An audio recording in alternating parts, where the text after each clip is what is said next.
listening to your inner voice. There was a time when I thought listening to myself meant knowing exactly what to do. I thought my inner voice would be loud, certain, impossible to misunderstand. But I've learned that it usually isn't like that. Sometimes your inner voice is incredibly quiet. Sometimes it's the feeling that keeps returning. Sometimes it's the question you can't stop asking. Sometimes it's the uncomfortable truth you keep trying to talk yourself out of.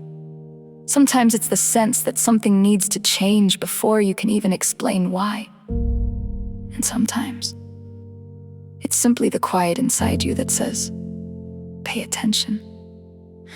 Learning to listen to my inner voice has been one of the biggest parts of my journey back to myself. Because I've had to learn the difference between what comes from within me and what comes from fear. Between what I genuinely believe and what I've been taught to believe. Between what my heart is telling me and what I think other people expect from me. Between reacting to a moment and actually listening to what that moment is trying to teach me. And that hasn't always been easy. I've questioned myself. I've second-guessed myself. I've searched for answers outside of myself. I've wanted certainty.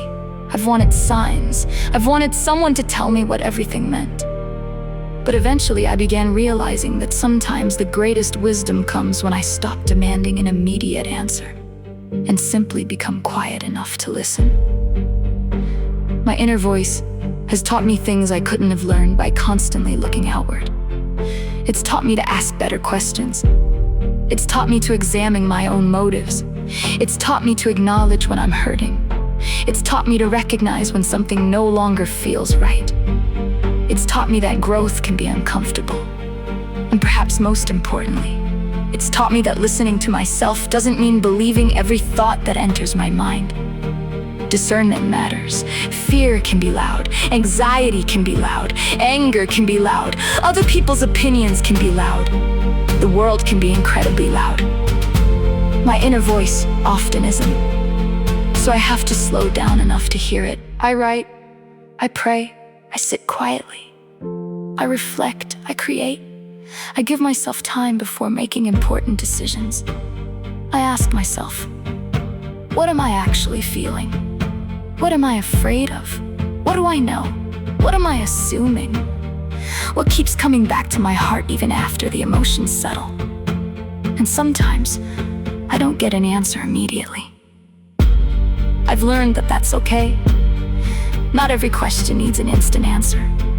Sometimes the answer becomes clearer when you live with the question. Sometimes clarity arrives after you've stopped chasing it. Sometimes you discover what you believe by walking forward and paying attention to what you learn along the way. I've also learned that listening to my inner voice doesn't mean I have to isolate myself. I can listen to people I trust. I can learn from others. I can ask for advice. I can seek spiritual guidance.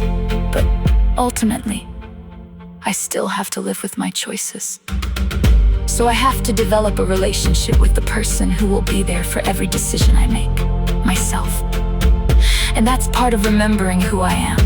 Because somewhere beneath all the noise, expectations, fear, memories, responsibilities, and experiences, there is still a voice that belongs to me. Maybe it was never gone. Maybe I simply became too busy surviving to hear it. So now I'm learning to listen.